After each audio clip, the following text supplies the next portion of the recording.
بسم اللہ الرحمن الرحیم۔ السلام علیکم ویورز، آج آپ کے لیے لائے ہیں ایک حادثہ اور پھر آزمائش۔ حادثے میں معذور ہونا میری زندگی کا ایک کٹھن مرحلہ تھا۔ یہ حادثہ والد صاحب کے انتقال کے تقریباً 1 سال بعد پیش آیا۔ 2009 کا سال تھا۔ بڑے بھائی امیر حسین گاؤں میں ایک مسجد تعمیر کرا رہے تھے۔ میں اسی سلسلے میں گاؤں جا رہا تھا۔ فجر کی نماز میں نے کلر کہار کے نزدیک بہرا کے مقام پر پڑھی۔ اس دن نہ جانے کیوں میرا دل اضطراب میں تھا۔ راستے میں ایک ہوٹل آتا ہے، چائے بہت اچھی بناتا ہے۔ وہاں میں نے اپنی گاڑی روکنے کی کوشش کی لیکن نہ روک سکا۔ ہمارے شاہ صاحب کا ڈرائیور گاڑی چلا رہا تھا۔ آگے ایک CNG پمپ آیا، وہاں گاڑی روکی اور واش بیسن پر جا کر وضو کرنے لگا۔ یہ آخری بار تھا جب میں نے کھڑے ہو کر وضو کیا۔ ساتھ ہی مسجد تھی۔ میں نے ایک قدم مسجد کی طرف اٹھایا کہ نفل پڑھ لوں، پھر سوچا کہ چلتی گاڑی میں نفل ہو جاتے ہیں۔ بس یہی وقت تھا میرے حادثے کا۔ اگر نفل پڑھنے کے لیے مسجد میں داخل ہو جاتا تو شاید حادثے سے بچ جاتا، لیکن اگر کہنے سے حضور صلی اللہ علیہ وسلم نے منع فرمایا ہے، لہذا میں اس اگر پر زیادہ نہیں سوچتا۔ قصہ مختصر، جب CNG اسٹیشن سے ہماری گاڑی روانہ ہوئی تو کچھ آگے جا کر ایک موڑ کے نزدیک ڈرائیور اونگ گیا۔ اس موڑ سے گزرتے ہوئے میں آج بھی توبہ استغفار کرتا ہوں۔ اتنا بڑا موڑ بھی نہیں تھا، لیکن جب وہ موڑ آیا تو میں نے دیکھا کہ ڈرائیور گاڑی سیدھی لے کے جا رہا ہے۔ میں نے ڈرائیور کو تیزی سے مخاطب کرتے ہوئے کہا، کیا کر رہے ہو؟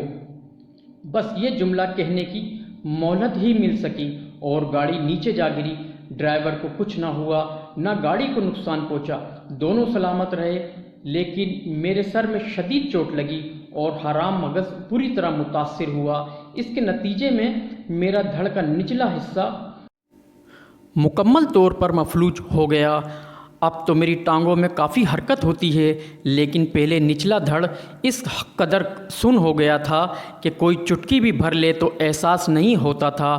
حادثے کے وقت میں درود شریف پڑھ رہا تھا، شاید اسی لیے اللہ تعالیٰ نے جان بچا لی۔ حادثے کے بعد پہلا سال مشکل گزرا۔ 5 منٹ بھی مجھے نیند نہیں آیا کرتی تھی۔ ڈاکٹروں کی طرف سے دی جانے والی نیند کی گولیاں بھی بے اثر رہتیں۔ یہاں کے ساتھیوں اور کراچی میں ہماری تنظیم کے لوگوں نے بہت حوصلہ دیا۔ ہر وقت چلنے پھرنے والا ایک شخص جب یکدم بستر پر آ جائے تو اس کی کیفیت کا اندازہ لگایا جا سکتا ہے۔ میں 5-6 کلومیٹر پیدل چلا کرتا تھا، وہ بھی اس رفتار کے ساتھ کہ ہمراہ چلنے والے ساتھیوں کو یوں محسوس ہوتا کہ انہیں دوڑنا پڑے گا۔ میری زندگی میں والدین کے بعد بڑے بھائی امیر حسین کا بھی بڑا کردار ہے۔ انہوں نے ایک باپ کی طرح میرا خیال رکھا۔ ان کی شفقت کا یہ سلسلہ آج بھی جاری ہے۔ والد کے انتقال کے تقریباً 2 سال بعد والدہ خالق حقیقی سے جا ملیں، لیکن ان کی یادیں میرے لیے اندھیرے میں چمکتے جگنو کی طرح ہیں۔ میں آج بھی سوچتا ہوں کہ ایکسیڈنٹ میں میرا مفلوج ہونے کا دکھ ماں کو لے بیٹھا۔ اگرچہ میری سامنے کبھی والدہ صاحبہ نے اس کا تذکرہ نہیں کیا، میرے سامنے تو وہ ہمیشہ ایک بہادر ماں کی طرح حوصلے دلانے والی باتیں کیا کرتی تھیں۔ میں نے کئی بار کنکیوں سے انہیں آنکھیں مسلتے دیکھا، ٹھنڈی آہیں بھرتے سنا۔ تقریباً اپنے جوان بیٹے کے یکدم بستر سے لگ جانے کا دکھ انہیں تھا، جس کا ذکر وہ نہیں کیا کرتی تھیں۔ حادثے کے بعد ایک بار میں نے والدہ سے کہا، آپ میرے لیے دعا نہیں مانگتی؟ کہنے لگی، مانگتی ہوں۔ میں نے کہا کہ پھر قبول کیوں نہیں ہوئی؟ فرمانے لگیں، جس لائن میں ہم لگے ہیں اس میں آگے موجود مریض ہم سے زیادہ تکلیف میں ہیں۔ جب ان کا کام ہو جائے گا تو ہمارا کام بھی ہو جائے گا، کیونکہ ہمارا دکھ ان سے بڑا نہیں ہے۔ اس بات سے مجھے بڑا حوصلہ ملا۔